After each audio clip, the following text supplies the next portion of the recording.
The biggest challenge I have seen with agents is lack of predictability, the hallucination. Even when I have a team of people, subconsciously what's going on is I'm looking at every individual saying, okay, he has the leadership capability, he can become that. If at all I had told you this pre-2023, you would laugh at me at an absolute audacious thing that I'm actually speaking about, right? So how dare I speak something like that? Because of the pace at which it is going, right, Lokesh, we are going through multiple cycles of hype curve right now as we speak. Welcome to the EIQ Waves Podcast, where we explore what it truly takes to scale automation across the enterprise responsibly and intelligently. In each episode, we go beyond the buzzwords to bring you grounded insights from the leaders who are actively building, governing, and shaping the future of AI and automation in the real world. Today, we've got a great conversation lined up between two leaders shaping the future of automation at EvoluteIQ. Sanjay Koppikar, CPO and co-founder, the product visionary behind the platform driving it all, and Lokesh Venkatappa, SVP of Solutions Consulting, who works closely with enterprises to turn complex challenges into real-world outcomes. Together, they're connecting strategy, technology, and execution in some really impactful ways. Hey Lokesh. Hi Sanjay, good morning. Good morning. So we'll start right into that. Sure. So yeah, today's subject is very interesting. You want to have a go at it? Yeah, let me start. So I want to reflect on, we've been in the industry a while. So remember when we first started with automation?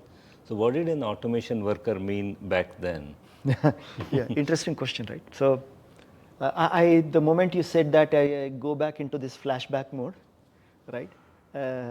Everything becoming black and white and all that, and literally, so even we had this monochrome monitors and we would write lines of code, like never-ending lines of code. I remember I asked this question to one of the engineering students that I had met recently.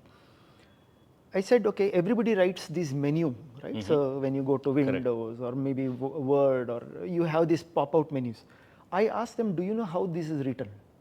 They're like, no, just call the menu, it comes, right? I said, no, do you know how that is written? So nobody knew. And that actually started an interesting conversation in my mind. Oh, these guys don't know even the fundamentals. Because during that time, writing every single thing, for example, if you remember, writing a menu, pop-up menu would mean that we would go to monitor or the screen memory, capturing that what was there, overlaying it. Means a simple menu would take around 1,000 lines of code. Correct. Right? After that, .h files started coming in, if you remember. So where we would start including files and all that. Now slowly that means reuse started happening. People started writing libraries, the library components, the reuse started happening.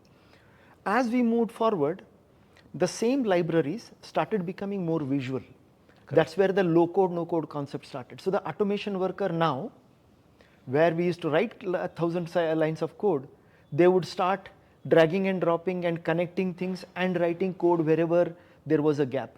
Correct. So as you think over a period of time, the maturity in terms of capturing what was done already multiple times, multiple threads, that started becoming compressed as we go. Got it.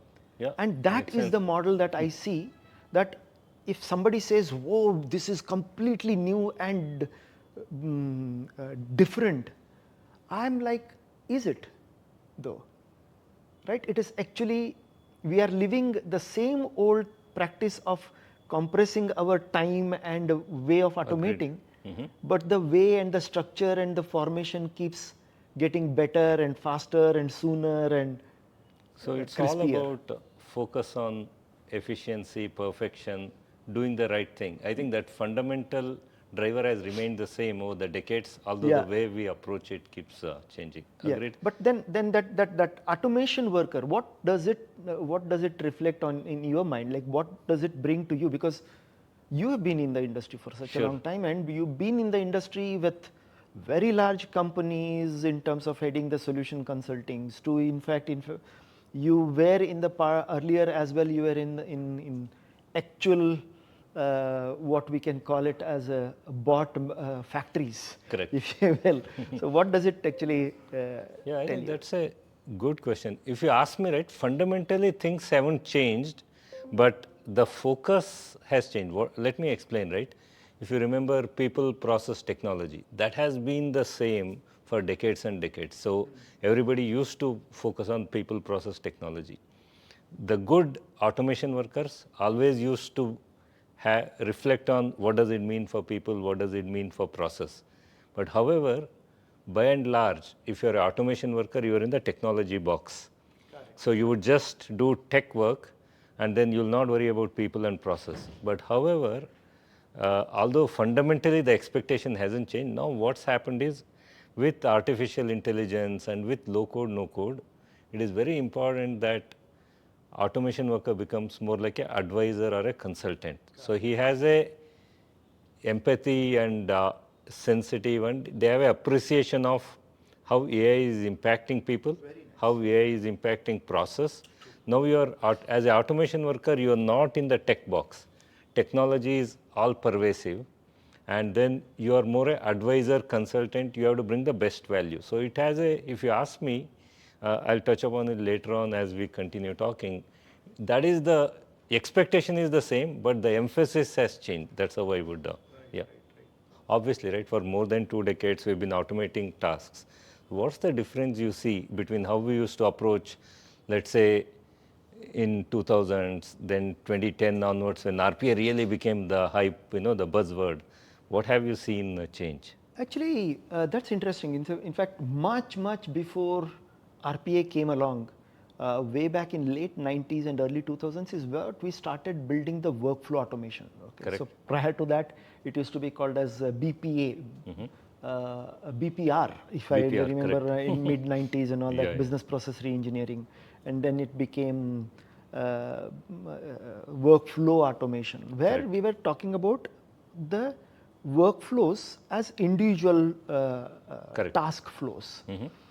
Much later is when the RPA age came in, because we started looking much more in the myopic world of tasks, right? And when that came, people started looking at, oh, you know what, I will keep getting better at tasks so much that I will get into nth level of details of a task automation, and I will start automating. For a particular period, people started thinking that, oh, this was the silver bullet that we were all looking for. Soon realized, oh, you know what, I'm doing the task, but who has the context of the overall process? That is where the cookie crumbled, actually speaking, if you look at it, right? So that's the place where you wanted to extract the more knowledge about the overall process, end-to-end process, all the constructs related to that, policies that are supposed to come into that particular process, the dependencies on the rules, the decisioning capabilities, connecting to systems, all that was not there in the task automation arena at all. So that has phenomenally changed over the last few years. It was always there as a business process automation or a BPM or IBPMS. They came out with many technology terms for all of those. Correct. But they were residing in silos. That's where we as EvoluteIQ, we cracked that, right? So we were the earliest guys to see the end-to-end process as a whole problem rather than a piece of the problem. It's like the Bangalore traffic. You build one flyover, solve that local problem, but then you transfer the problem elsewhere. One junction before One the junction problem starts, because so that's where you're it becomes a I think bottleneck. that's where it's, I think, kudos to you and the people who founded EvoluteIQ, right? Early on, you could see that we need to solve the whole problem. Look at process as the problem. I think that's paying rich dividends. I would agree with that. So Yeah. So, but then you personally have seen this movie before, right? Agreed. So the RPA was supposed to be the digital worker of tomorrow, and it like solves everything. The valuation of the companies which went through the roof. and people were like really wondering whether did we do the right thing by adopting the end-to-end process approach, or was that this was the better approach. So people were kind of going Correct. through that. So why didn't that vision completely materialize? What do you think went wrong? What was the thing that I feel the notion of digital worker was clever marketing. It was at least a decade before. Now we see that, right? True digital workers are materializing. So what people assumed, the RPA companies, obviously they wanted to create higher valuation, create the hype. So what they ended up doing is pure task automation itself is a worker. So that was actually kind of, assuming humans are just task executioners, which it rarely is. Humans bring so much more perception and reasoning and experience from the past. People just ignored all of that. They started calling them digital workers. So they assumed repetitive tasks automated, they become a worker. And in fact, I have lived through that, right? So we even went to the level of saying, we'll charge this digital worker $6 an hour. And we in fact sold one deal. It's another thing that later on we realized that was only 10% of the work the humans were doing. So we pitched it as 50% of the human work will be done by this digital worker. Now you pay me $6 versus $12 to a human, plus human takes coffee breaks, humans go on vacation, this doesn't do any of those. So selling was great, the reality is very different. So I think digital workers were hampered by rigidness, task focus, zero perception capabilities, handling exceptions. They didn't have any of those. So there is no way in hindsight, right? It was right calling it digital workers. We should have just called better automated digital assistant maybe? assistant. Yeah, precisely. Assistant is the, yeah. When did you see a last bot being built, and how much effort did it take to actually build one such? See, there are two things, right? Honestly, a lot of customers have gone from RPA first to RPA last. That's what I'm seeing. So if somebody was like a big proponent of RPA, they're in trouble now because suddenly they have to change their messaging, their brand, which is not very easy. But that said, probably it's been a couple of years since when I saw RPA, the way it was envisioned being built. Slowly, what we do in EvoluteIQ is what is going to be the end game. RPA will have a place, but for task automation, for very repetitive actions, Citrix-based automation, there will be a place, but I don't think RPA will go back to the primacy it had for automation. So that's an interesting thing, right? So what people like some Claude and all these guys have come out with this computer action as the end game, right? So it's like last mile connector saying that, okay, you know what, you don't have any API and all that. Oh, I want to do this on my desktop, the last action. Possibly that's where the bots will remain more relevant, maybe cutting across a Citrix firewall or something of that sort. Correct. Where you don't have that access APIs and all that, but then you still need to do certain activities, right? So I think, Sanjay, changing gears, right? We keep hearing there's so much hype about Agentic AI. Even regular newspapers, regular television channels now keep talking about Agentic AI. So I just wanted to ask you about, we've been talking about AI agents which can understand context, they can make decisions and adapt, all of that great things, right? We keep hearing, but I'm at the same time very, is this time it's different or it's just old wine in new bottle? The whole thing being packaged differently. So when was, have you recently come across automations which made you think, wow, this isn't just a smarter bot, it's no longer incremental, it's revolutionary, it is a change of paradigm. Have you felt that way? Yeah.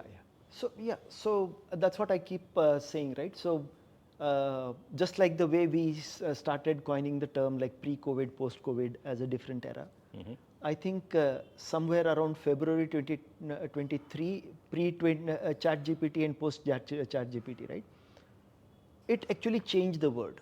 So you would see a security guard standing outside, possibly would be using a model of an AI in some form or the other, either to maybe create a video or create something, some kind of thing. So if at all I had told you this pre-2023, you would laugh at me at an absolute audacious thing that I'm actually speaking about, right? So how dare I speak something like that?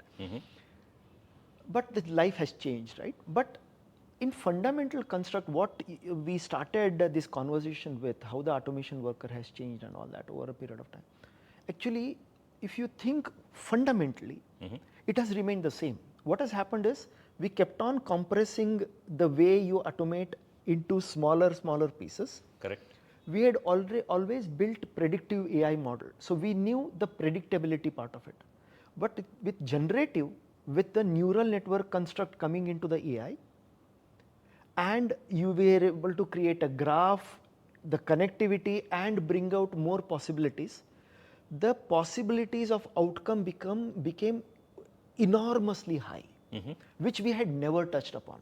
Got it. Of course, that is why initially that hallucinations went through the roof. There is a funny incident, I should recollect this. So I was at one of these colleges. This was the early days, right? I was telling them about how generative AI is going to change the world and blah, blah, blah, all of that. So then the students, right? So they want to oversmart you, right? So one boy actually said that, sir, here is a hilarious one. And then he opened a ChatGPT and searched, who is Sanjay Koppikar? So funnily what it did is that it, I think, mashed up Sanjay Dutt and Isha Koppikar, who was an actress in early 2000s, and said that Sanjay is, I still have a screenshot of that. So it mixed both of them and said he's an actor, he's a director, he's acted this, all that, right? And then see, it is so stupid. I said, no, it has done its work. Everybody is like, oh, what are you saying? It's obviously not done its work. I said, no, it has exactly done its work. Correct. If you wanted to find who is Sanjay Koppikar, you would go to Google, which indexes, gives you deterministic output. That is its job. It doesn't, a Google search should not hallucinate. Correct. It's just indexes and gives. But in the contrary, GPT, its job is generative. It is going to generate something unless you put a guardrail and all of that stuff. Right? So I said it was doing its job. So you should use the right tool for right things. Coming back to your original question, both of these threads, what I spoke about, the hallucination part of it is a dangerous construct. The generative nature giving us enormous number of opportunities. This is what actually is getting converged. Usage of this intelligently is going to make intelligent AI worker versus not so intelligent. I don't want to use any other term there. Very good. I think that's great, because I think some of these I do recollect, right? When I talk to the engineering team and the product team, it has gone into how they look at their day-to-day work, how they look at the medium-term, longer-term vision, and the whole concept of agentic automation we are spearheading is rooted in the reality of real enterprises, real businesses. So I think great. So what can an agentic worker do today that would have required a small team of people, or it would even have been impossible, let's say even just 5 years back? So what has happened is, the speed at which we progressed from the Feb of 2023 to these like 2.5 years or 3 years now, it's phenomenal breakneck speed. Every week there are hundreds of newer companies and new age companies are coming in. How are they doing it? Earlier, if at all you said that you are a unicorn, the first thing that would come is thousands of employees, thousands of people actually building something into a unicorn company. Today, a supremely powerful team of maybe 10, 15, 20 people are actually building unicorns. How is that even possible? So what they are doing is that the agents and the agentic AI is actually being used towards the task executions and all that, right? And the human workers are becoming the systems, right? So it is always the systems versus the tools, right? So the tools are actually doing, so that what is happening is, now you can think about this, right? An orchestrator agent is executing multiple agents to do the tasks which are clear. Correct. So what we used to call it as straight through processing in the BPM parlance or a BPO parlance, right? So everything is very clear, keep executing them. So what is happening is that 80, 90 based on whatever percentage keeps getting through that and getting done. So only the decisioning and wherever there is ambiguity is the human worker comes. So the team size is reducing, but pace is multiplying. So hence the growth of the company, hence the revenues, hence the visibility, everything is increasing at a breakneck speed. That's a change, you know. But Good then perspective. there is a lot of hype about agents also, right? So I spoke about this, but I think these kinds of things, right? A 10 people company suddenly becoming a overnight sensation somewhere. That's also talking about what's one's capability that actually matters the most in the real business sense, right? I think that's a great, Not the demos, because we have seen 90%, I might be exaggerating, maybe like 50, 60, 70% maybe are actually doing all of this only through the demos. That's a interesting question that kind of triggers the philosopher in me because demos versus reality is very different, Sanjay. That's how I look at it. Because when it's running your real business, the way we humans operate is always, we have been trained to look at people as what are these people good at, what will they do repetitively well, what can I trust them with. Although we do, that happens in our personal life, that happens in our work life, that happens everywhere. When we go to a doctor, we look at all the degrees. That's very human. That's how humans always operate. Correct. What do I trust with? The biggest challenge I have seen with agents is lack of predictability, the hallucination. Even when I have a team of people, subconsciously what's going on is I'm looking at every individual saying, okay, he has the leadership capability, he can become that. This individual will do this task very, very well. This person can handle these type of problems. And usually they are very good at that. So that's why real businesses run. I think what businesses are grappling with, the hallucination, exception handling capabilities, the surprises. You can do lots of demos, because when it's demos, it's all about wowing with the capabilities. When it's running real business, it's about predictable outputs, no surprises. I think that is the one big thing which I feel Agentic AI needs to capture. You have spent decades building automations, right? Now we are talking about agents building automations. We kind of were at the forefront of some of this. Agents building automations and the concept of agentic automation, but I would be keen on hearing your perspective on that. Yeah. So, the first feeling is scary. It's extremely scary, especially if at all you are an automation worker, because there are so many unknown territories that you are actually touching upon, right? But here is a funny fact, right? You have dime a dozen code generators today, right? So you go just give one prompt and it will generate some code. It will just generate beautiful user interfaces, UIs and UXs.